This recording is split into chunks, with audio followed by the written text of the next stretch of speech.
Señor, tu palabra no necesita ser bendecida, está bendita, Señor. Es tu palabra. Lo que necesitamos esta mañana somos nosotros, ser tocados, enseñados, formados por tu palabra. En el nombre de Jesús, Padre Santo. Te suplico, Dios, que lo que quede en el corazón de mis hermanos sea tu palabra, que ellos reflexionen sobre eso. En el nombre de Jesús. Amén. Y amén. Bueno, damas y caballeros, llegamos finalmente al capítulo 2 del libro de Romanos.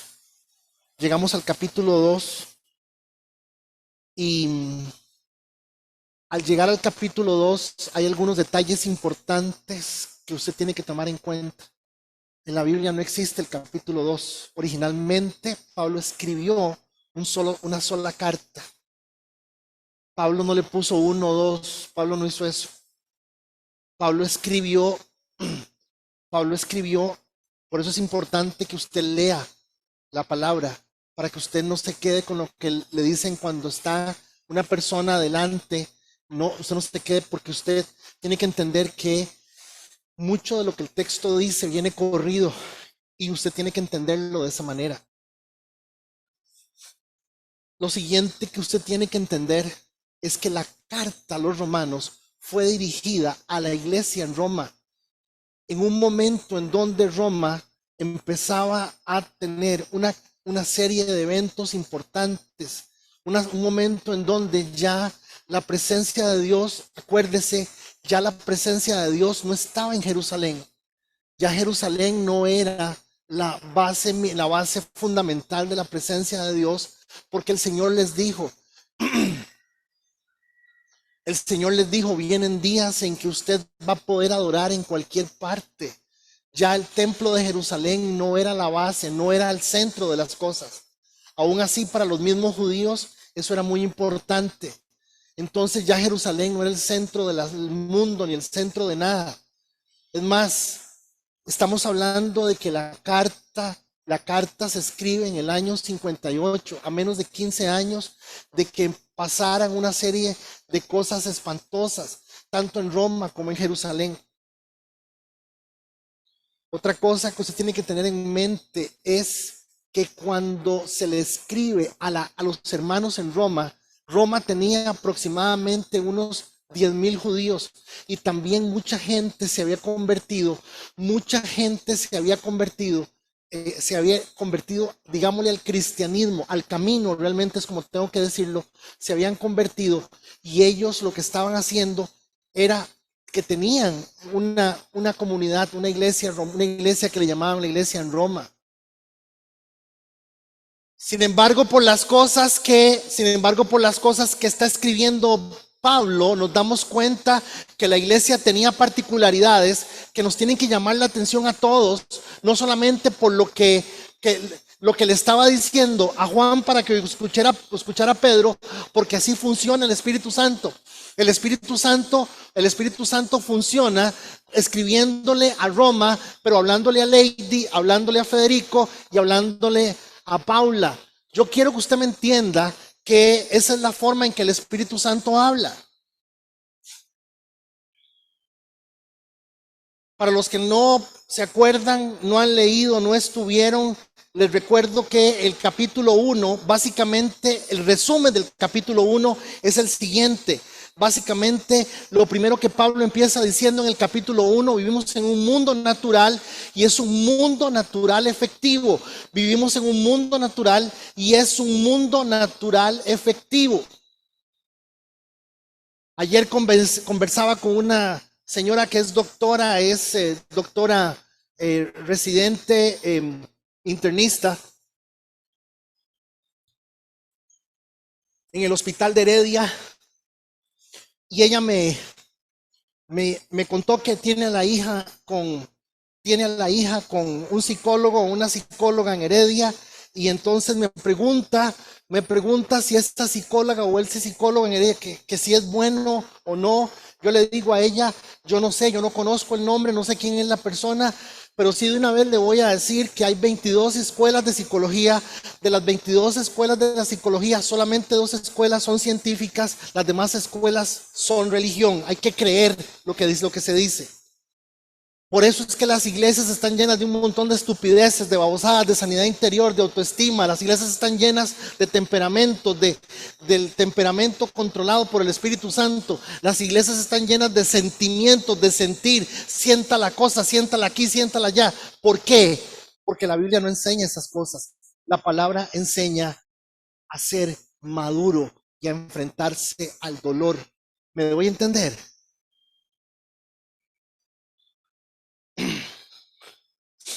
Lo primero que hay que entender es que vivimos en un mundo natural. Capítulo 1. Ese mundo natural no necesita nuestro Dios. Ese mundo natural no necesita nuestro Dios. No lo necesita. Si quiere. Pero el hombre se explica a sí mismo. El hombre se aclara a sí mismo. Ese mundo natural podría existir como hasta ahora lo hace sin Dios. Debido exactamente a eso, hermanos, es que Dios ha decidido que se revele su ira. Y la ira de Dios simplemente es como cuando un papá, una mamá le dice a su hijo, que Dios me lo acompañe. ¿Qué va a hacer? Yo voy a hacer mi vida, yo conocí a esta mujer, yo conocí a este hombre, yo voy a hacer lo que yo quiero, yo voy a estar donde yo quiero, yo voy a...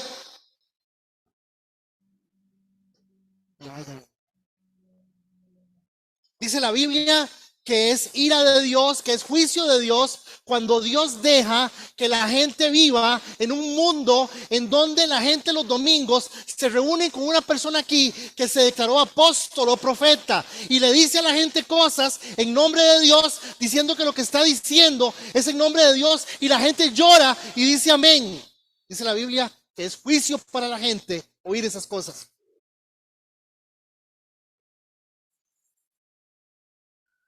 Dice la Biblia que es juicio para la gente cuando la gente se siente en una congregación a oír que le pidan plata durante una hora, le sacan plata, se queda sentada y sigue diciendo, Dios me habló. ¿Qué palabra? ¿Qué mensaje?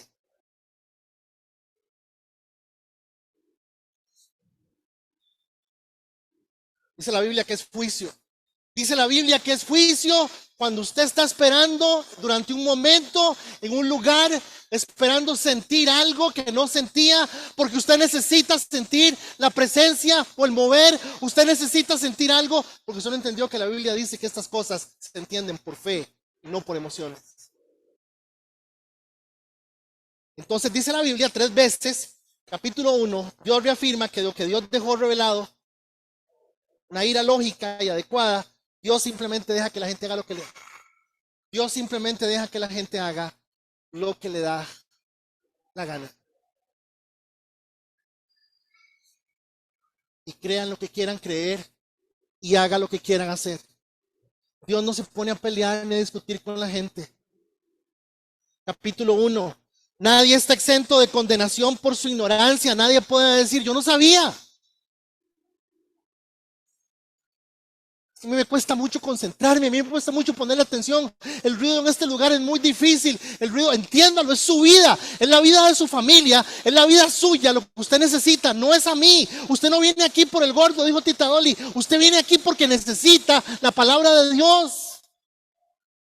Y si alguno de ustedes no necesitan la palabra de Dios, no han entendido qué es lo que están haciendo aquí.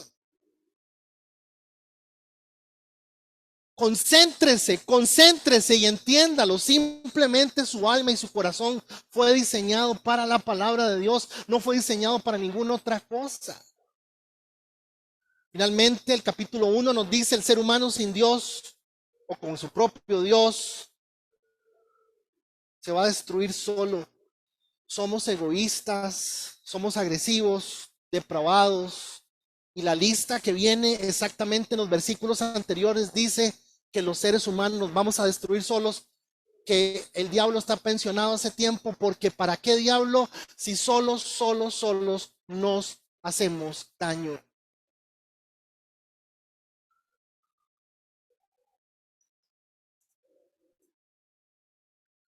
Básicamente ese es el mensaje de Romanos 1. Entramos al capítulo 2 y en el capítulo 2 Pablo hace un cambio. Entonces le dice, porque acuérdense que en el capítulo 1 él viene hablando, y en el capítulo 1 Pablo viene diciendo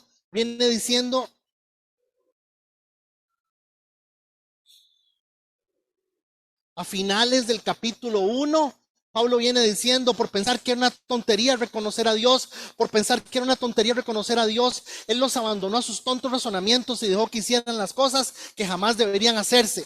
Se llenaron de toda clase de perversiones, pecados, avaricia, odio, envidia, homicidios, peleas, engaños, conductas maliciosas y chismes. Pablo hace una lista. Estoy leyéndolo la semana pasada.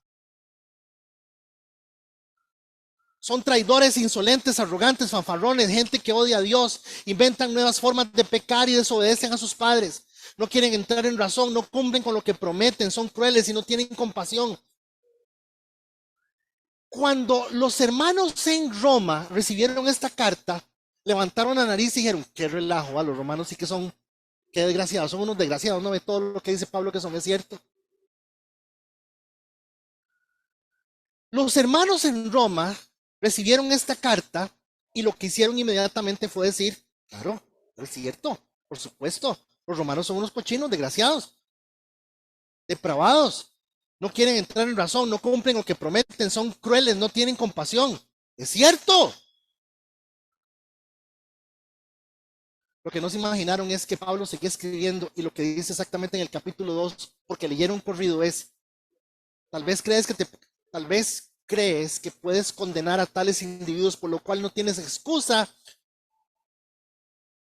Jorge, Graving, Federico, por lo cual no tienes excusa.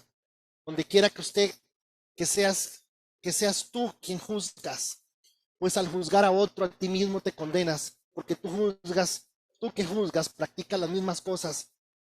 Y sabemos que el juicio de Dios justamente cae sobre los que practican tales cosas. Y Pablo le está diciendo a la gente, si la gente de Roma está mal, ustedes están peor por justificarse a ustedes mismos. Ustedes están peor. Y les voy a decir una cosa.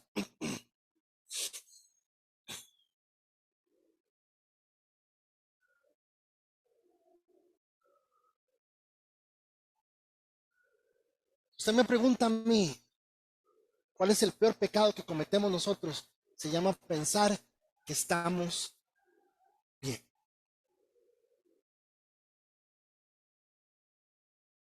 Entonces, los hijos de Dios tenemos que andar toda la vida con el moco agachado, con la cabeza abajo, diciendo, soy un desgraciado pecador, maldito, soy un desgraciado.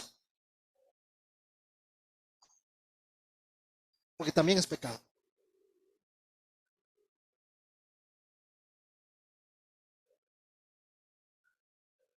Como el capítulo 2 inicia haciendo una aseveración sobre juzgar, y lo importante que es que todos aquí pensamos, hermanos, yo estoy completamente convencido que los que estamos aquí esta mañana sentados, incluyéndome a mí que estoy sentado, hoy que nos levantamos en la mañana, dimos gracias, pero estoy convencido que más del 50% de nosotros no se nos ocurrió decir, Señor, perdóname por mis pecados. Estoy totalmente convencido de que ninguno de nosotros hizo eso esta mañana. Yo no lo hice. Sí, porque uno está dormido, que va a estar hasta dormido peca uno, puede ser uno. ¿Me entienden? Esos son los razonamientos que hacemos, son los razonamientos que tenemos, son la forma en que vemos las cosas.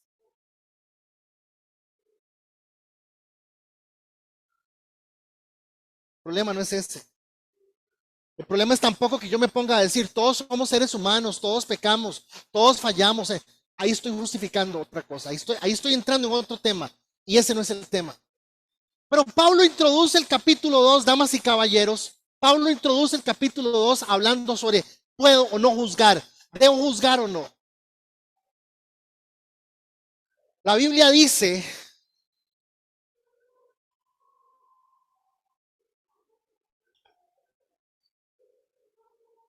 La Biblia dice que en otro momento el mismo Pablo tuvo inclusive que llamar dentro de la iglesia o en una iglesia o en alguna congregación a alguien que se le opuso. La Biblia dice que el mismo Pablo tuvo que juzgar.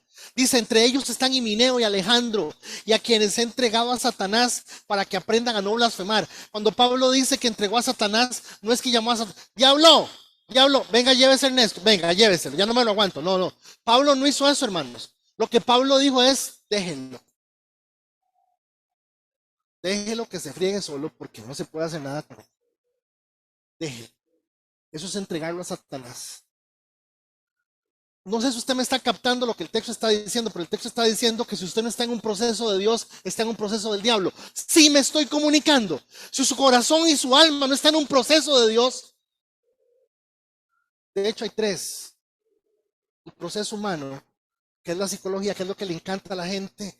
¿Cómo ser la mujer perfecta? Yo en 8 los 5 puntos y se los digo porque yo soy buenísimo haciendo eso. Pregúntenle a toda la gente. Estuve 10 años en tele haciendo eso.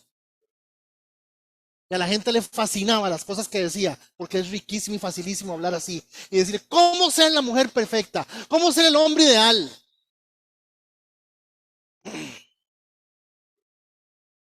Pero a nadie se le ocurre pensar que la Biblia dice, ¿cómo ser puros y legítimos y hacer que nos crean las cosas que decimos? ¿Verdad que no?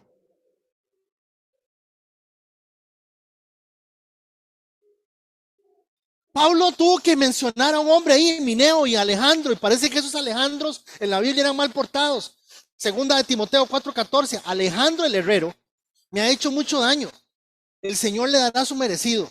Tú también cuídate de él, porque se opuso tenazmente a nuestro mensaje. Dice la Biblia que él menciona con nombre y juzga con nombre a Alejandro el herrero, porque era un desgraciado. Y usa la palabra desgraciado en el término de falto de gracia.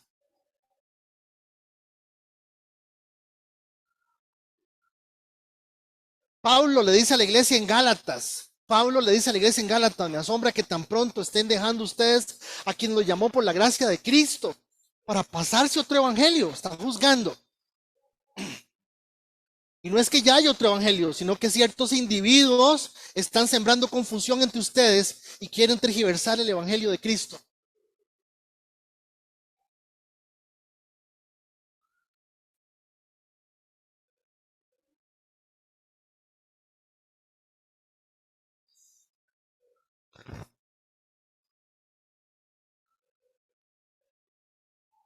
Ahora, le estoy mostrando que la Biblia dice que los apóstoles tuvieron que juzgar personas y hay que mencionarlas por nombre por causa de la enseñanza que están dando. A mí no me toca saber si Sixto Porras o si Guillermo Maldonado, la mujer lo dejó porque tenía mucha plata o poca plata, no me importa y no me interesa. Pero si Guillermo Maldonado está diciendo que el Espíritu Santo es un perro, yo me voy a parar aquí y decirles a ustedes que eso no solamente es una blasfemia, sino que, por favor, tengan cuidado con las cosas que están oyendo y con las cosas que están viendo. Y que no todo lo que cantamos está bien, y no todo lo que oímos está bien, y que tenemos que tener criterio, hermanos, y abrir los oídos y darnos cuenta que hay un montón de estupideces que nos están diciendo a las cuales les decimos amén. Ahora, sinceramente, yo sí creo que hay absolutos, y el primer absoluto es el siguiente: es muy probable, yo no voy a negar eso porque no puedo,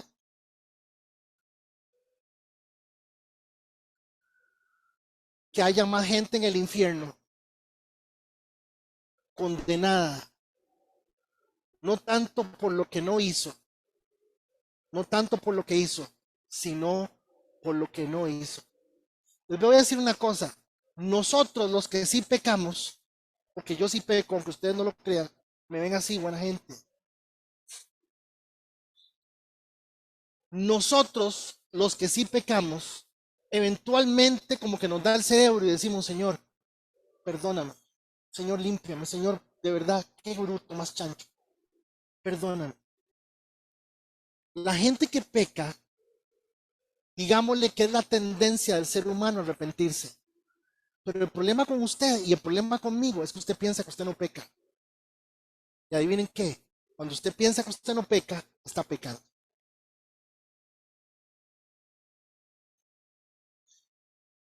Cuando, y usted se va a dar cuenta de lo que yo le estoy diciendo, porque yo lo que le estoy diciendo no es lo que yo invento, sino lo enseña la Biblia. Santiago 4:17, Santiago 4:17 dice que quien sabe hacer el bien y no lo hace, se le cuenta como pecado.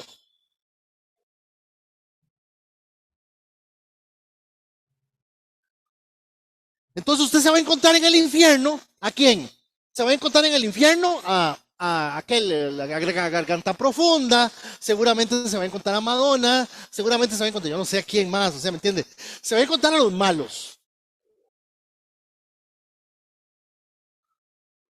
Y de un pronto a otro usted se encuentra en el infierno, doña Tere. Doña Tere.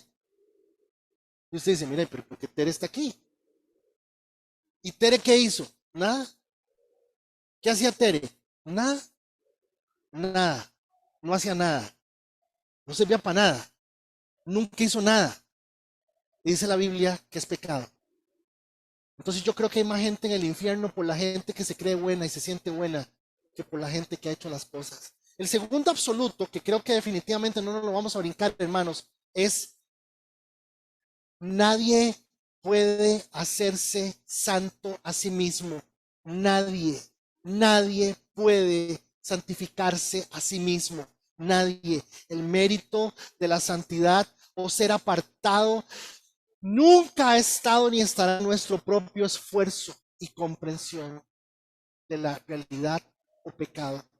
El libro de Hebreos, capítulo 10, verso 10 dice, y en virtud de esa voluntad somos santificados mediante el sacrificio del cuerpo de Jesucristo, ofrecido una vez y para siempre.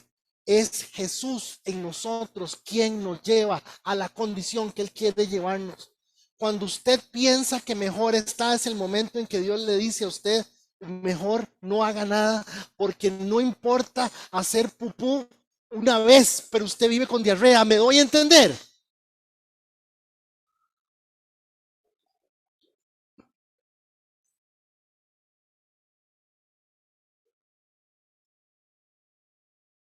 Ninguno de nosotros puede justificarse a sí mismo, ninguno de nosotros puede santificarse a sí mismo. Yo no estoy diciendo que nos tiremos a la calle y hagamos lo que nos dé la gana. Yo no estoy diciendo eso, hermano. Pero sí estoy diciendo que el esfuerzo de la santificación y el hecho de lo que Dios está tratando de hacer con nosotros. Y si usted me pregunta a mí, si usted me pregunta a mí, cuál es mi definición de santidad? Si yo se la doy, se va a asustar. Por eso es que es importante que usted no llegue a escuchar la opinión de un pastor. Usted tiene que llegar a escuchar la palabra de Dios, porque lo que yo pienso de la santidad es vida inteligente. Eso es lo que yo pienso de la santidad.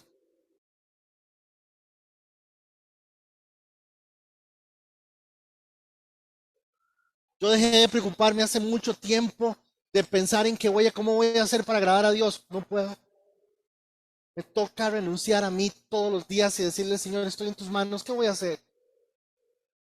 Dependo de ti, estoy en tus manos, no puedo hacer absolutamente nada, nada, nada más que agradarte, reconociendo que soy polvo y reconociendo que soy tu hijo y por su gracia y su misericordia y la sangre de Jesús es quien nos limpia de todo pecado. Y el pecado no son rayas en una libreta para que no nos traigan regalos en Navidad. El pecado nos hace estúpidos. ¿Me doy a entender?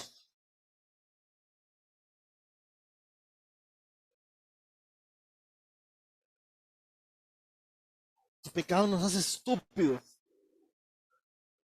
porque atenta contra nosotros mismos. El dolor de Dios por el pecado de nosotros no es un dolor porque las rayitas, ahí está Judy tiene 17 rayas, pero Kender tiene como 50. Y si le vieran las de Leo, mejor, man, no tiene ni libreta, ya con eso le digo todo.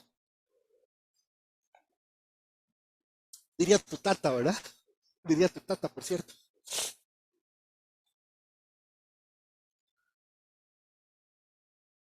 Hermanos, yo no estoy hablando de aquí de ser bueno o ser malo, estoy hablando simplemente que a Dios le duele que vivamos la vida hasta 3 veces y hagamos las mismas estupideces para hacernos daño. Y si al final fuera que nos hacemos daño solamente nosotros, uno dice, de ahí, pero lo que hacemos es dañar a la gente que está con nosotros y hacer mucho. Bueno, tenemos un absoluto. Implícitamente la salvación integra una lucha constante con el pecado, activo o pasivo. ¿Qué es pecado activo? Cuando yo miento, no debí de mentir. ¿Qué es pecado pasivo? Cuando yo creo que yo no miento nunca.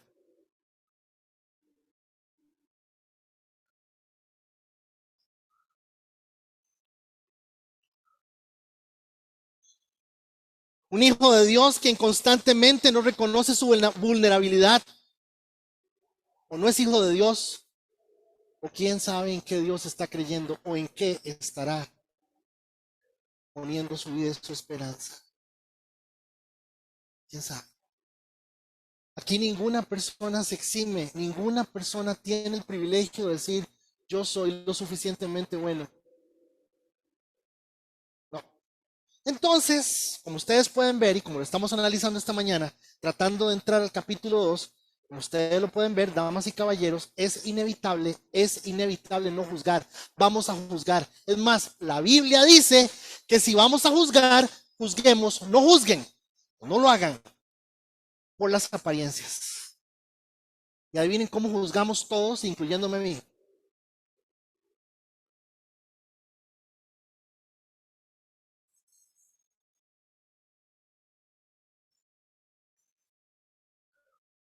No juzguemos por las apariencias, juzguemos con justo juicio. Y ahí está la bronca. ¿Qué es justo juicio? ¿Qué es juzgar con justo juicio?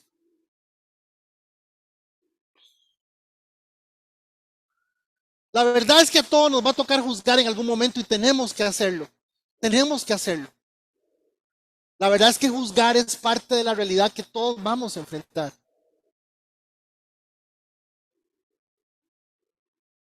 Y es mentira que la Biblia dice, la Biblia en ninguna parte dice que no juzguemos, no es cierto. Lo que la Biblia dice es, no juzguen por las apariencias. Y el texto que la gente usa es el texto que dice, ¿cómo se te ocurre a vos que vas a juzgar? Ya lo vamos a ver. Pero antes de juzgar, tome en cuenta algunas cosas importantes. Número uno, usted nunca va a conocer el total, la realidad total de toda la situación que está pasando en lo que usted está juzgando. Nunca usted tendrá toda la información completa. Es mentira. Número dos, es imposible que una persona sea absolutamente imparcial.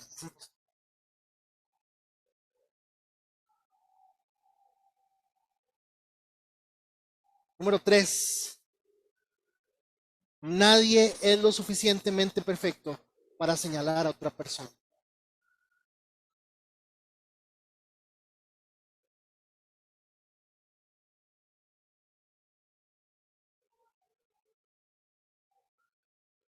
Entonces, ¿qué es lo que pasa? Bueno, muy fácil. Es que lo que pasa es que, bueno, tenemos que entender que no podemos desnucarnos. No se puede desnucar. Es más, lo que la palabra dice es esto. Vamos a la Biblia. La palabra dice, no juzguen a nadie.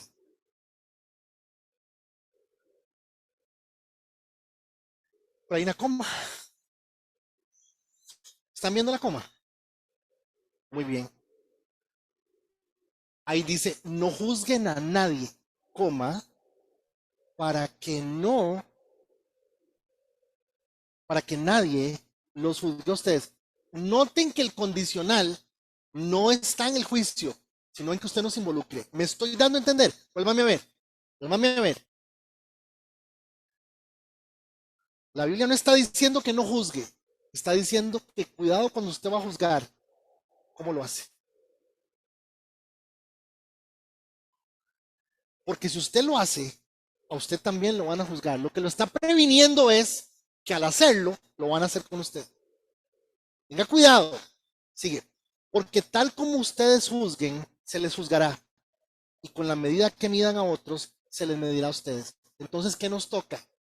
¿Qué nos toca? A ver, se los explico de esta manera.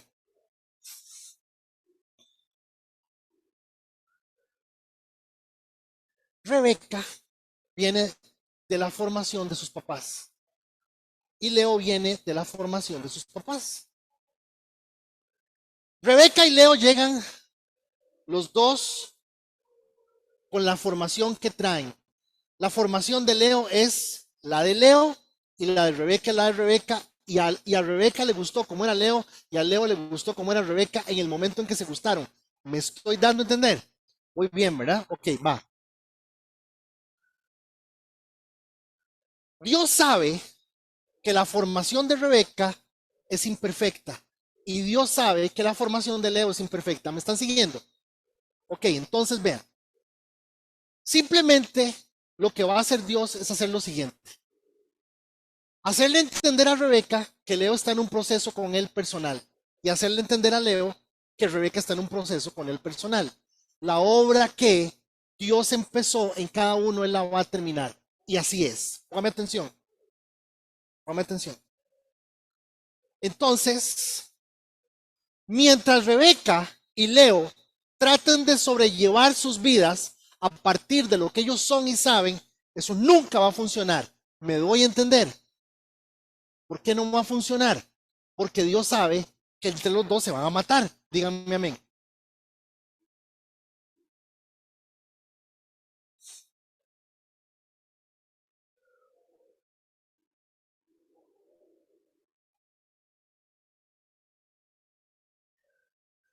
Entonces lo que hace Dios es hacer esto.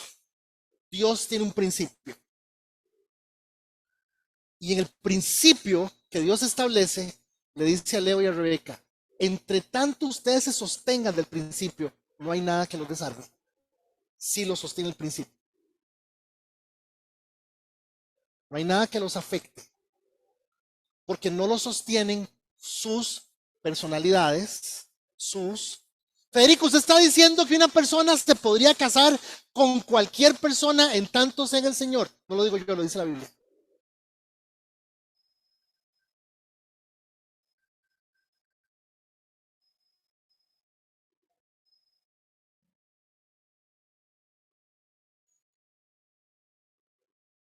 Si usted le dijera a Cover, que está aquí, es un jovencito, ¿con quién tiene que casarse?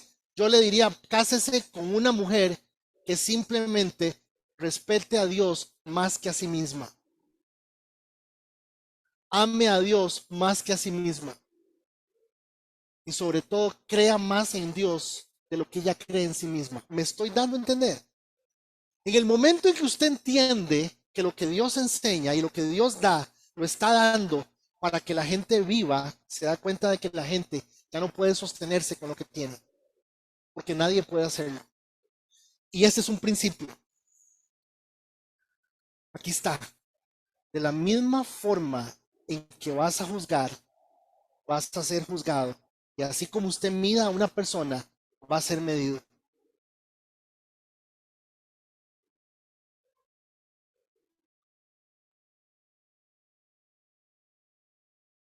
Entonces noten que la Biblia no está diciendo que no juzguemos, está diciendo uno que aprendamos a darnos cuenta de cuál es mi condición primero.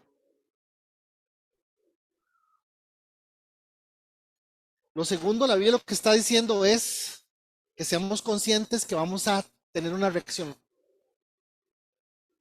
y que la persona me va a decir a mí, ¿por qué usted me está diciendo a mí que yo le diga a usted que yo haga lo que usted está diciendo, si usted también está haciendo las cosas o peor? Realmente eso es lo que va a pasar.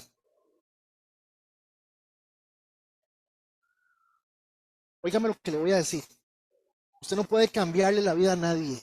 Usted nunca le va a cambiar la vida a nadie. Pero usted sí puede destruir la suya tratando de cambiarle la vida a otra persona. Escúcheme, por favor, escúcheme.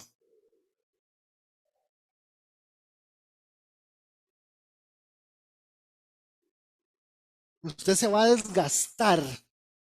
Usted va a perder su vida por invertirse en la vida de alguien, queriendo hacer algo que usted quiere ver y lo que Dios está haciendo en esa persona es completamente diferente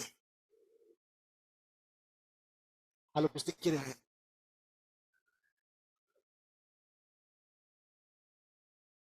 Usted no le puede cambiar la vida a nadie, pero usted sí puede destruir la suya cambiándose. No se le olvide. Por eso es que, cuando la palabra dice no juzgue, mejor quédese callado y busque un punto de referencia. ¿Cuál es el punto de referencia? La palabra de Dios.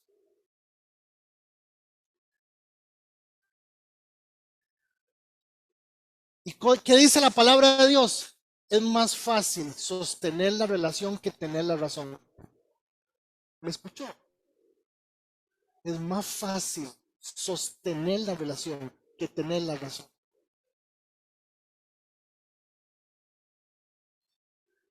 ¿Y qué hay que hacer para tenerla, para sostener la relación? ¿De quédese callado?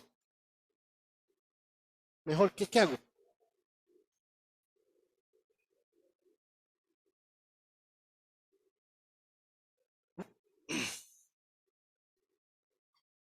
Y viene la explicación, porque usted se está fijando en las cosas de Leo, que era así, porque usted se está fijando en todo lo feo que trae Rebeca, porque usted está fijándose en lo feo y en lo malo de Rebeca, y en lo feo y lo malo de Leo, porque como ustedes juzguen, se les juzgará con la medida que midan a otros, se les medirá.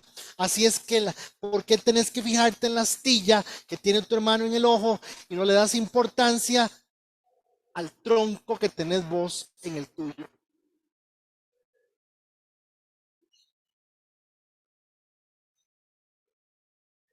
Y en la tercera fase de la explicación, lo que le dice a la gente es,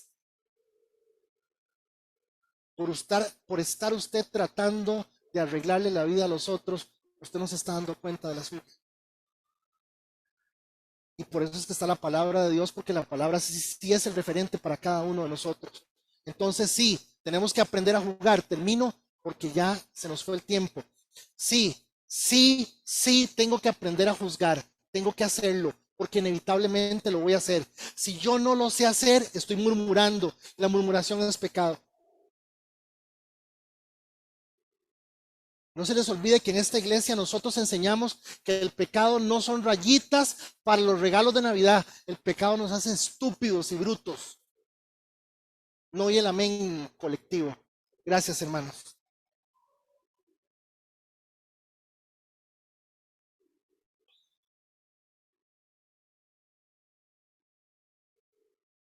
Si va a juzgar, dése cuenta que se está exponiendo a ser juzgado. Punto. Eso es todo lo que la palabra dice.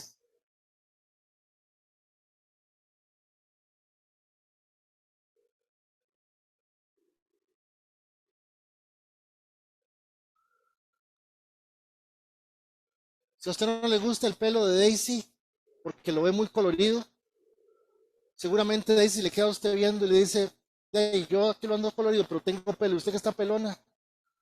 Hermanos, o sea, lo que yo siempre he dicho aquí es, ¿a usted qué le importa? Yo quisiera muchas cosas, hermanos. Yo quisiera que sucedieran muchas cosas y yo quisiera que se den muchas cosas y que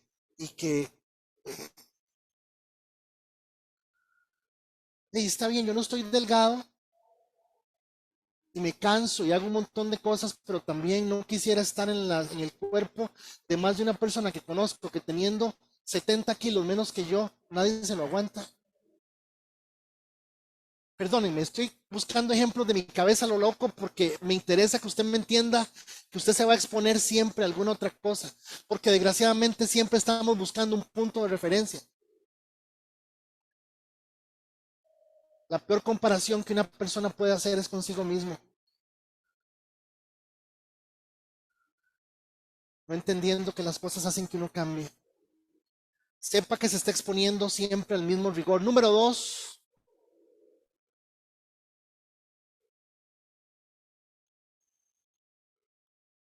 hace 3 meses apareció en redes sociales un chiquillo rompiéndole los dientes al director del colegio y llegó y se abrió de puño y mano y le dio, pa, y le pega un semerano cato y todo el mundo tenía 2.800 comentarios, todo el mundo quejándose del chiquillo. Al día siguiente entrevistaron al chiquillo y dijeron que es que el director del colegio estaba manoseando y estaba abusando sexualmente de la hermana del chiquillo. Entonces al día siguiente el director era un desgraciado maldito y el chiquillo era un héroe.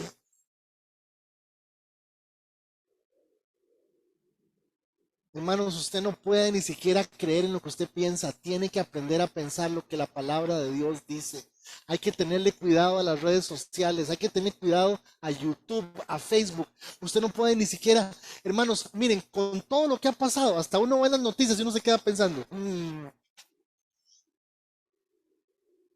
Número 3.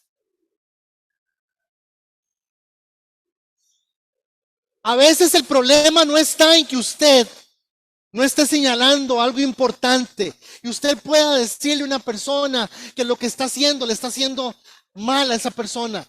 Las mamás cometen el gravísimo error muchas veces de írsele al cuerpo al muchacho o a la muchacha simplemente por señalarles algo en el momento, pero no es el momento y no saben decir las cosas.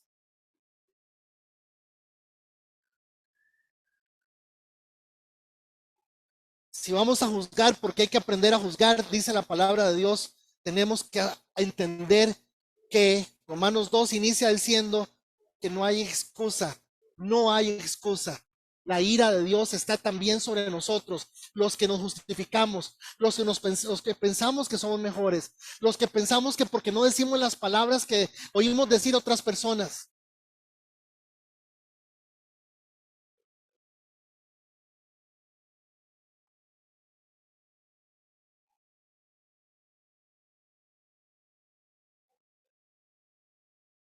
Una persona no volvió nunca más al culto aquí, porque yo dije un par de veces, un día dije, ¿vieron qué gordo más rico? Dije yo hablando de mí, hablando de que estaba gordo y vacilando. Yo no me arrugo por eso ni nada. Al final del culto vino y me dijo, ¿por qué usted dice rico y esas cosas? Eso no lo debería decir. Uno trata de ponerle atención a todo porque realmente la palabra de Dios dice que inclusive que uno tiene que cuidarse por las personas que son un poco más vulnerables. Eso es lo que la Biblia dice y es cierto. Pero no se me olvida que estábamos haciendo un trabajo aquí, unas conexiones y unas cosas, y no dejaba de decir palabrotas y decirle mae, decirle huevón y decirle al otro y decirle aquí. Y entonces le digo, mira, vamos a hacer una cosa. Yo dejo de estar diciendo lo que yo digo si vos dejas de estar diciendo malas palabras en inglés. Y adivinen qué. Ahí no volvió. ¿Qué hacemos? Empezamos Romanos 2 y todos aquí hoy tienen que salir con una cosa en el corazón. No hay nadie que no falle y que no necesite presentarse todos los días delante de Dios.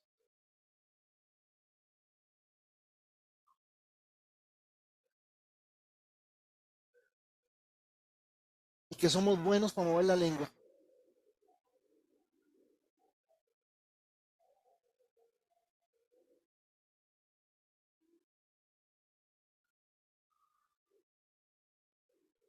Señor, te doy gracias en esta mañana, en esta introducción al capítulo 2.